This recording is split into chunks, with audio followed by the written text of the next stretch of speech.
everyone, welcome back to the channel. Remember, this is a channel that is a political platform. It is for starting conversations, sharing talking points. It's not a news show. If you're looking for news, go to Tim Pool or Black Conservative Perspective or the Next News Network. And if you want analysis, may I recommend Sticks, Hex, and Hammer 666. With that being said, let's get started on today's little video. I made 2 videos this week. I've been making 2 videos lately. And what I want to talk about today is in response to my previous video. It says, how am I a conservative and heathen at the same time?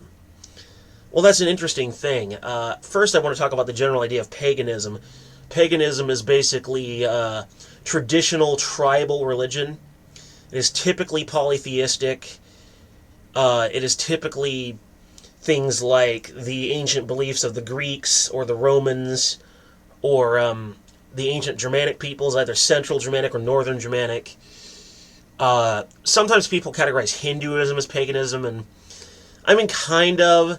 There are points of connection, and there's evidence that there was some Hindu influence on the development of heathenry during the Viking Age. There is points of connection, and there's some animistic ideas, but the key to making a thing a pagan religion is animism.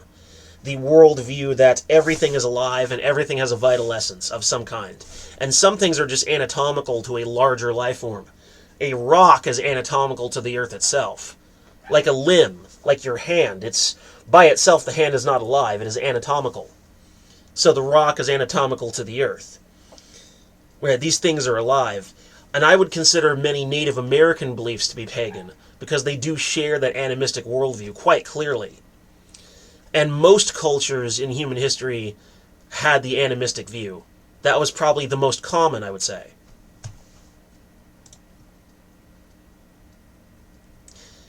It was very normal for most people to be animistic. And that's really the key to paganism. Whereas Abrahamism is a more materialistic view, that this world doesn't matter, the afterlife matters, you're supposed to secure your place in heaven, there's a savior or a set of rules that are supposed to get you there, right? That's the paradise and this is the prison, basically. That's Abrahamism. So that would be Christianity, Judaism, and Islam. There are some other variants, like Gnosticism, which is one of Christianity's lesser-known sister religions. Lesser known in spite of the fact that there's Gnosticism littered all throughout consumer media. For some weird reason, one obvious Gnostic sort of media would be the Xenosaga trilogy for the original PS2 console. An excellent trilogy, is great drama written in the typical Japanese manga-influenced style. I highly recommend it, although there is some disturbing elements to the plot. But that's another one. Sort of Gnosticism sees the world as a material thing as purely evil. And you basically need to sort of transcend the evil physical world and to join with the Sophia. It's kind of strange. It's the weirdest of that bunch, for sure. But the main 3 of Judaism, Christianity, and Islam, everybody knows those. And they're the primary influence on the world today, because they're conquerors. The Christians were conquerors, the Muslims are conquerors. Their methods may be different. Christianity's methods have always been very much political, targeting to convert kings and noblemen, and then use legalism to shut down anything that isn't Christian. And there's been various attempts in recent decades to do similar things. The Satanic Panic was very paralegal. There was a paralegal element to the Satanic Panic, shutting down anything they thought was satanic, going after D&D and heavy metal, and also accusing people of supposed satanic ritual abuse of children without evidence. It was basically a mass delusion, fueled by paralegal action. That was always the Christian method. And occasionally, some Christian zealots would engage in mob violence against a pagan temple back in the day, and the government, which was Christianizing, would just sort of turn a blind eye and be like, oh, we don't see what's going on, nothing to see here. It's kind of how the United States government is handling the deal with Antifa. It's like, oh, we kind of sort of agree with these people, so we're just gonna sort of turn our face and not look at you. Yeah, that's basically how it was handled.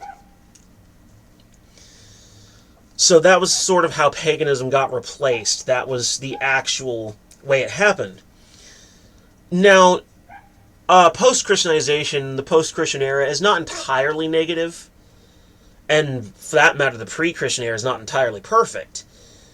But suffice to say, the Enlightenment was probably the best time in the post-Christian era, the Enlightenment, where it was as much as secular as it was religious, because it definitely hit the secular sector of society more than the religious sector. People were saying, art should look like this, religion should be like this, children need special rights that adults don't have for their protection, no more kids in factories. The idea of the modern idea of the childhood starts here in the Enlightenment. The iconography, the ideas, the increase in academia, the reinvention of Platonism. It all starts in the Enlightenment, and what's created the modern Western world, which is as good as it's going to get for now. There's nowhere else in the world to live that is as nice as the Western Hemisphere. There are places that come very close. Japan comes very close.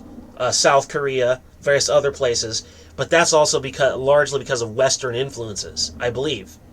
That is my opinion. I am entitled to my opinion. I am not stating it as a fact, but that's how I see it. Nonetheless, almost everyone agrees that living in the West is nice. It is very nice. And the Enlightenment is largely why. Things were much more harsh prior to the Enlightenment.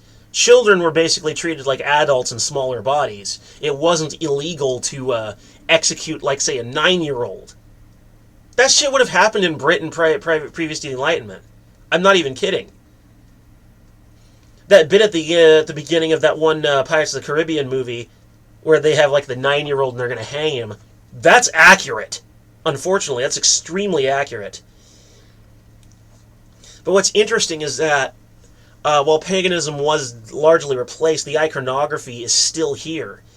And if you're wondering how this is relevant to my opening statement about how am I both a conservative and a heathen, I'll explain that in a minute. But this is important framing. The iconography of the Statue of Liberty is based on Colombia, a folk figure named Colombia who is present in North and South America. Even the country Colombia is named for her.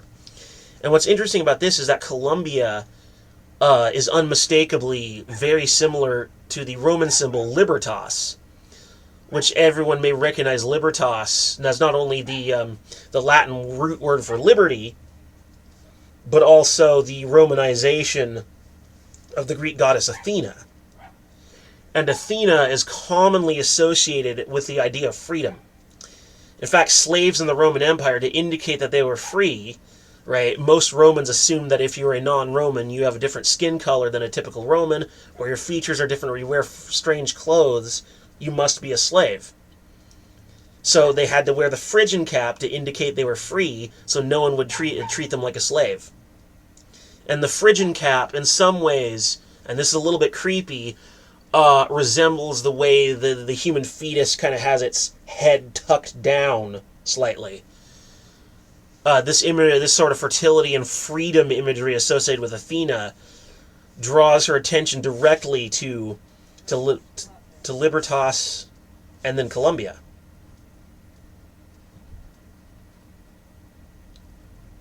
To Libertas and Colombia. And then Colombia is basically the source of the Statue of Liberty.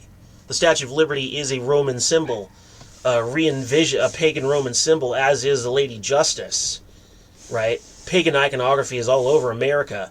It's still here. It never went away. The paganism in the Western Hemisphere is just sleeping. It's still here. And that means a lot to me. Because at the end of the day, conservatism is rooted in the word conserve. to conserve something and pass it down to the next generation.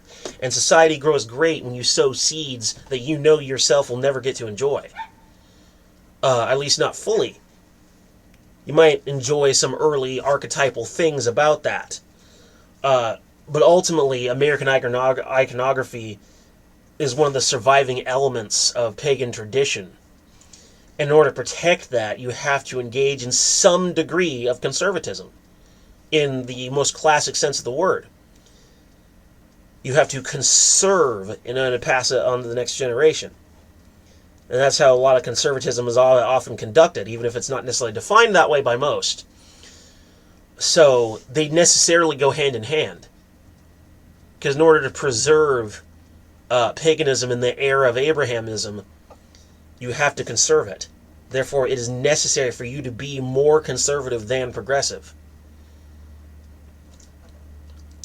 And in general, many American values in governance, such as the Marine Corps and various others, they talk about honor and duty, right? Honor and duty. The Bible does not emphasize honor and duty. Christians sometimes even vilify honor. What do those values have to do anything with Christianity? The idea of Marine honor. Guess who emphasized honor? Pagans. Specifically Vikings. Vikings and Roman centurions and gladiators and soldiers. Pagan warriors valued honor. That has more to do with Western culture, which was largely created by Rome and by a certain Germanic elements. Therefore, pagan elements emphasizing honor. That actually comes from pagans, not from Christians. There's pagan values in governance. It's everywhere. It's just sleeping. It's still around and it's still alive. And you got to conserve it. And this is the truth about conservatism versus progressivism. The idea that to conserve something versus progressivism, formerly called liberalism, but that label sort of became vilified in the 80s, and rightfully so. Progressivism, in essence, instead of conserving and passing on, it's finding issues with the system and changing it in an effort to try and make it better. This often requires that you leave traditional thinking behind and try to create a new way of thinking. Progressive parenting, which in the 90s was a disaster because children raised in a progressive method were barely disciplined. They were hardly ever disciplined. They were against spanking. They were against many traditional forms of discipline, and the children often went undisciplined. And I've already stated how I think modern leftists, the really crazy far left people, their behavior is a result, partially, of the late 1990s style, or early 90s, I should say, early 90s style of progressive parenting, where the child was hardly disciplined at all. They're even still talking about it well into the modern era, even on a conservative show like Last Man Standing. They sort of poked fun at it. And there's a reason why they should poke fun at it. It's terrible. That's sort of the idea, is you progress beyond tradition and you try and make things better rather than always keeping everything the same. And honestly, if a progressive can present us with an idea of, or substantially show that, oh, this traditional idea is actually terrible, and then we ask for proof and they show it to us, like, okay, we can change that. That you're right, that's terrible. If we're reasonable people, and we can change that. But to be constantly progressing, the problem is that within systems, a specific individual constantly progressing is fine. But within systems, within complex systems, constant progress without breaks in between can introduce an element of instability. Because elements of a system will often depend on other elements in order to work. Law requires law enforcement. Right? Legal systems require law. They have to sort of work in conjunction. And if you're constantly changing everything, then that changes the relationship between these elements. And that can introduce an element of instability. But they don't see this. They only see the flaw. They don't see the problem they're creating. which is why progressives can be dangerous, and why they need to be reined in government.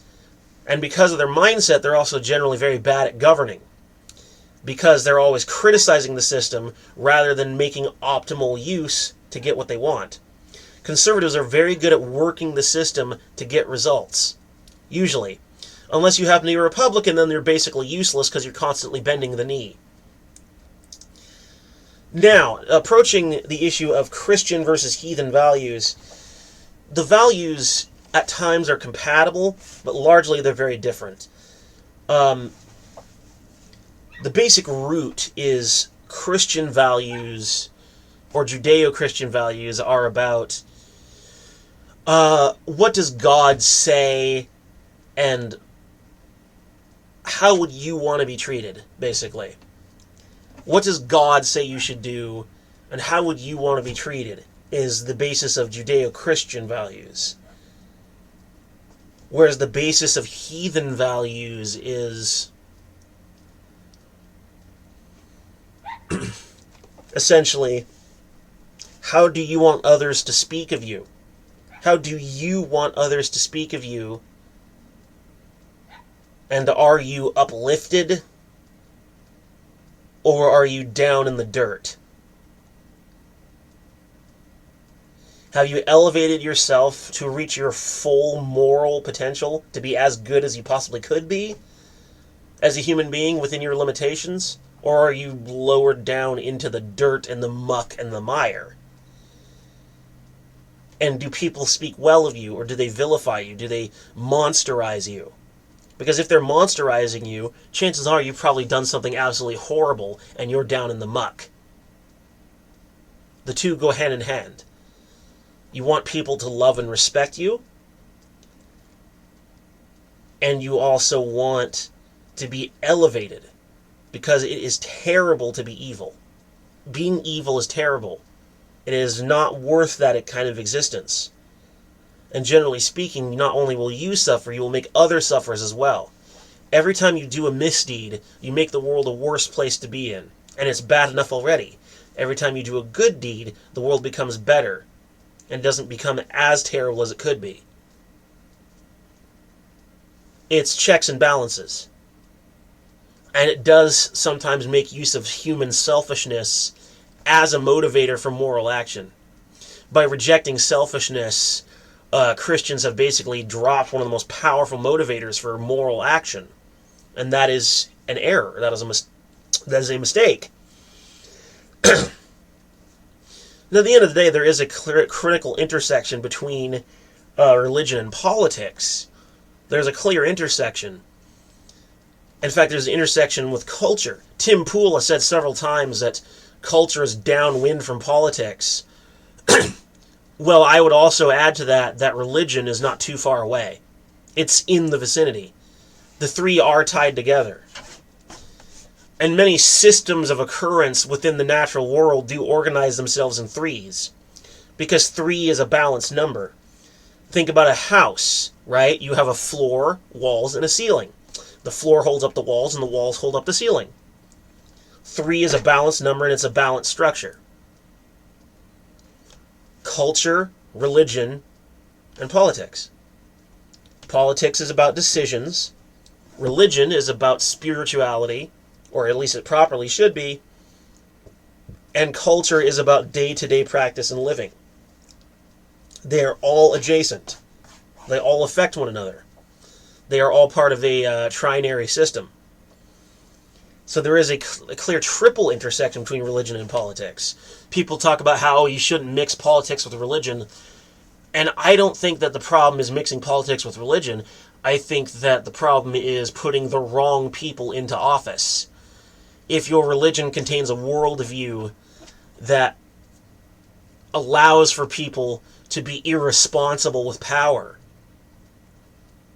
and then put that person in office, that is the problem. It is how you promote the attitude about power. Power itself is not bad. Society needs power, but do you have the right attitude or the right mindset to wield that power responsibly? Does your religion create that attitude? Does your culture create an attitude that is appropriate? And perhaps not. And it comes right down to it, conservatism and heathenry are fully compatible. And they are at that intersection of religion and politics. They belong together. Think about it. Even though most pagans are literally or call themselves progressives or have the typical progressive attitude, even sometimes integrating modern gender theory, which is a progressive idea, into their pagan interpretation, you have to engage in conservatism in order to protect that religion from the rigors of time and from the inevitable overshadow of Christianity. And Christianity has proven itself historically to be very intolerant of the non-Christian. Frequently. Not always, but frequently. Therefore, you have to engage in a kind of conservatism. The link is formed right there. Paganism is at the conservative junction, not at the progressive junction. If you force it to the progressive junction, you may find that you'll end up losing it altogether. And even now you're corrupting it by adding things into it, like ideas that when these religions were originally conceived did not exist. Gender theory did not exist in the Viking Age. You are corrupting heathenry by including it, by calling Loki non-binary. You are adding into a concept that did not exist yet, and you are corrupting your interpretation. Conservatism and hermeneutics is the appropriate approach. And yes, there are many conservative Christians. And they are going to be a problem. There will be clashes. There will be debates. I understand that. You cannot go through life without avoiding always avoiding conflict. It will always find its way to you no matter what. So you need to learn how to deal with it when that time comes. And that may mean taking on several unpleasant duties and aspects. Suffice to say, most conservative Christians I've seen, including one that I frequent the comments on in Twitter. I'm trying to remember his name at the moment. Doctor something. I hang out with him quite a bit. He and I, little interaction we have with each other. Dr. Steve No, not Dr. Steve Turley. Maybe that wasn't his name, but somebody. We get along really well when we speak. We hardly ever clash, but most of the time we just send likes to each other back and forth and share and grow each other's presence on Twitter. Right? We can have that adult, civilized conversation. Right? We can have that conversation. Now, what I would like to see in America in the future as far as religion goes is, I believe that America has the potential to be the newest iteration of pre-Christian Rome, which was actually quite tolerant of diversity. It was culturally and ethnically diverse. When a province was conquered and brought into the empire, generally speaking, the native beliefs of that region were fully intact and totally unharmed. All you had to do was pay taxes to Rome. We can adapt that to American life, and we can say, this is not a Christian nation. This is a nation that expects and respects religious tolerance, healthy multiculturalism, and conservative tradition in cooperation with one another. The heathen and the Christian can be friends. The Buddhist and the Hindu can be friends. They can respect one another and they can get along. And they should be expected to do so.